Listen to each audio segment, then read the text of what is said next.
Are you ready to save money on your groceries in 2023? It feels like the grocery prices are spiraling out of control. And I'm gonna try and give you 5 realistic, attainable tips to help you save money on your grocery bill this year that does not include growing your own chickens. Because egg prices, am I right? Am I right or am I right or am I right?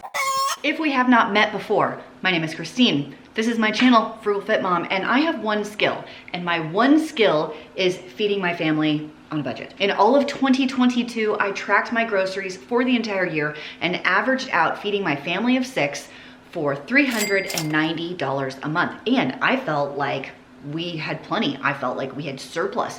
We never went without. I was able to stockpile my pantries and freezers, of which I will try and eat down this year.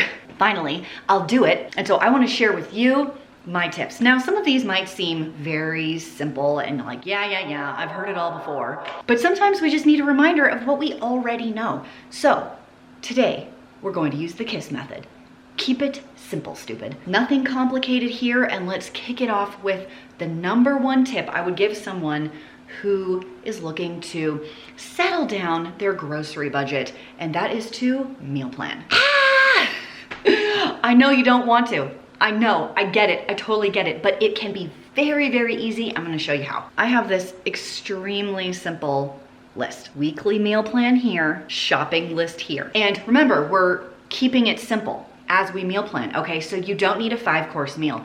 You don't need 3 sides and wine pairings and a cheese course and a butter board and 5 desserts. Okay, this is not Thanksgiving dinner. You can write something as simple as spaghetti. I'm giving you permission. You can just write spaghetti. Spaghetti for Monday, you can write pasta and pasta sauce. That's 2 ingredients. Now, if you want to add bagged salad, and now we have a 3-ingredient dinner. You wanna add some meat, feel free, but it's okay just to do pasta and sauce because it's simple. Sometimes the simplest meals with the fewest ingredients truly do taste the best. In fact, I have an entire video on like budget-friendly family recipes that are really delicious. I'll leave that video down below if you want to go check it out. You can ask your family members, you can say, hey child, what would you like to eat for dinner this week? And you know what? They may say something like hot dogs and mac and cheese, but if you ask them and they are telling you, put it on here. You can up your hot dog to like a Hebrew national beef hot dog. You can do a homemade mac and cheese instead of the blue box, but of course you can do the blue box as well. But if you're gonna ask someone's opinion, validate that opinion and write it down. On the list it goes. I'll share with you my meal plan for this week. Okay, so yesterday we had a roast. Today we are having a quinoa salad topped with a marinated chicken. Tomorrow we're just having a big pot of ham and beans. I might make some rice or cornbread to go with it. I might not. Simple, right? Bang!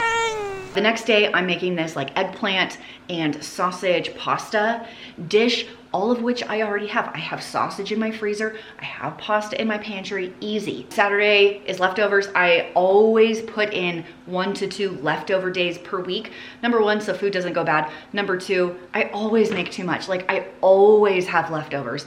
And then the last day of the week for this week, I'm gonna write down sandwiches. I've been making homemade bread. I have some deli meat and cheese in the freezer.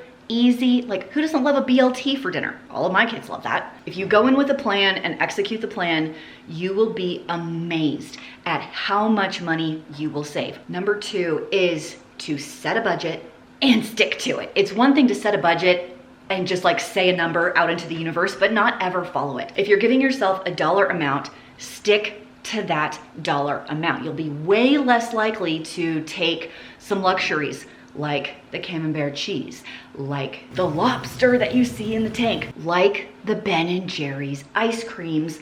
For the record, Chubby Hubby's the best flavor. Right.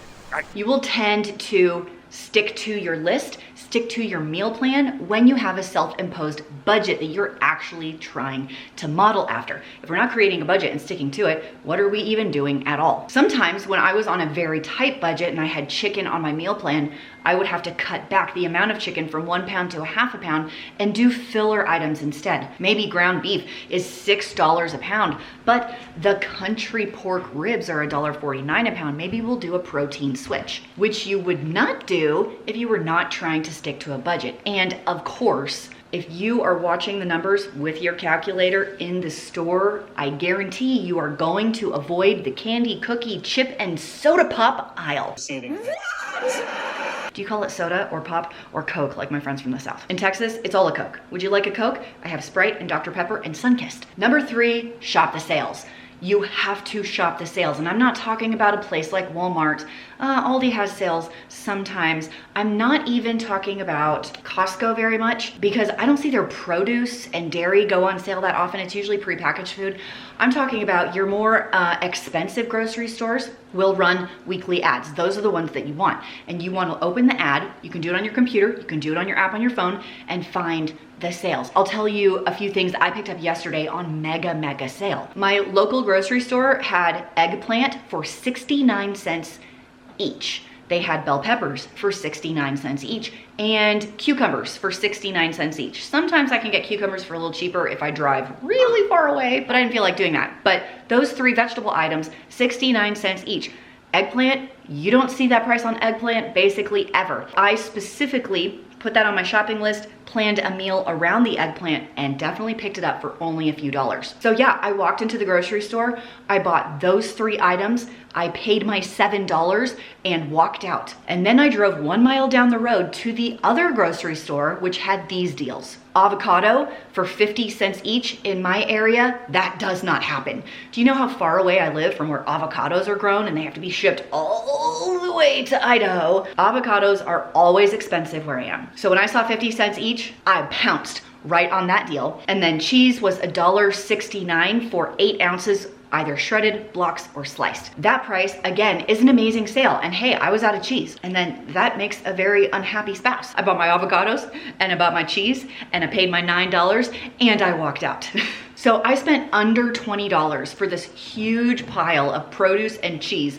Yeah, it feels a little disjointed, but I am trying to up my fruit and vegetable intake this year. I'm sure a lot of you are too. It's January after all. If you haven't ever shopped the sales, open your eyes, take a look around, and incorporate it into your shopping. Now, I don't do the majority of my grocery shopping at those expensive stores. I just go in and get the deals and then I leave. And then I go to a more discount store like a Winco, like a Walmart, like an Aldi for the bulk of the rest of my shopping. Number 4 is to eat budget-friendly foods. I'm looking at you, rice and beans. Listen, I made a red beans and rice right after Christmas with the ham bone. It was the most delicious red beans and rice like I have ever made. It was spectacular. And it's beans and rice. That's budget food at its core. I fed 14 people and there were leftovers. I spent almost nothing on it because I had leftover bone, a few veggies, some flavorful broth, and a bag of beans for just a couple of dollars. So you can make really simple foods taste really delicious.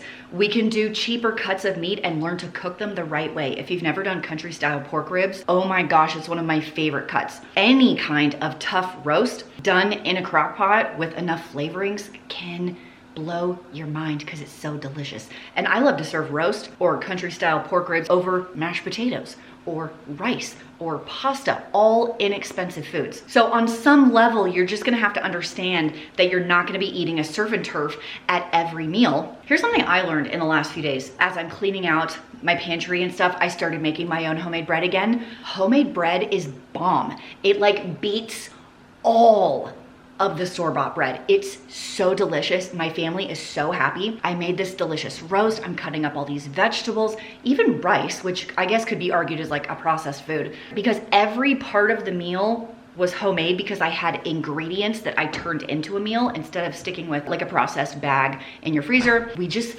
feel so good. And I'm not saying those processed things are bad once in a while, they're not. But if you start cooking from scratch for most of your ingredients, in my opinion, you'll really notice a difference in how you feel, because I feel so much better. I don't feel as heavy, I don't feel as weighed down, and I'm able to taste like the flavors of the food again, and I love that. Last but not least, would this be a Christine video at all if I did not talk about markdowns? Shop your markdowns. I have been showing clearance manager markdown specials on my YouTube channel since its inception. Since 2016, I have been showing how you can look for and find discount, marked down, and clearance items. And the best part about finding those deals is they are mostly all freezable. You can buy them at a discount, bring them home, and freeze them. In fact, it's where I ended up to where I am right now, where I have 3 freezers that are full. You can save so much money by shopping the markdown. So first of all, you have to pick the right store. Second of all, talk to the employees and see when it is that they mark things down. We're looking for perishable items. So the meat department is a huge one. The dairy department sometimes, produce department sometimes, depending on the store. Any Smith's or Kroger owned store, they have great manager markdowns. My Albertsons does spectacular markdowns on their meat and on their bakery. A lot of the bakery items will go on clearance as well. I'm talking breads, bagels, non-bread. Some of my tips is if you go right after a food-centered holiday, go a few days after Thanksgiving, a few days after Christmas, a few days after New Year's, you can typically find some good deals. If you are in a college town, you need to go after all the students have left. They tend to have a surplus of product. Another one is it's usually more expensive stores will mark things down much better than Walmart. I've not really overall been impressed with Walmart's clearance, but other stores like a Tom Thumb, a Safeway, a Kroger store will mark things down quite a bit more. And this one, if you go to a store in a more affluent area, or maybe that's slightly touristy, the people that are there shop their list and leave. Like, they're not trying to save money on the groceries. I had a family member that I stayed with often that lived right around the corner from Smith's in Cottonwood Heights, Utah. Cottonwood Heights is a more affluent area. It's right by the ski resorts. It's right by Big Cottonwood Canyon. And that Smith's had the most amazing markdowns I've ever seen. People will come to ski and they'll go in and they'll buy their ingredients for their burgers they want to make at their Airbnb and leave. And so things would come up to their expiration date very, very quickly. Now, when it comes to picking the right items, use your eyes and your nose and your common sense. If the meat looks green and gray and smells, do not buy it. If it's like pink and smells like nothing and the date is still 2 days away, go ahead and pick it up. Cook it that night, stick it in your freezer, no problem. Same goes with the produce department, same goes with the bread. Those are my top 5 simple ways to save money on groceries in 2023. Did you notice I didn't say you had to cut coupons? You don't. I didn't say you had to use cashback apps. I didn't say you had to grow your own chickens to save on eggs, although the direction we're going, I'm starting to think about it. I believe in you. I know you can do it. Good luck from me to you. I'll be staying out of the stores as I am going to be doing a pantry and freezer clean out challenge in the month of January. I'll see you in the next video. Bye.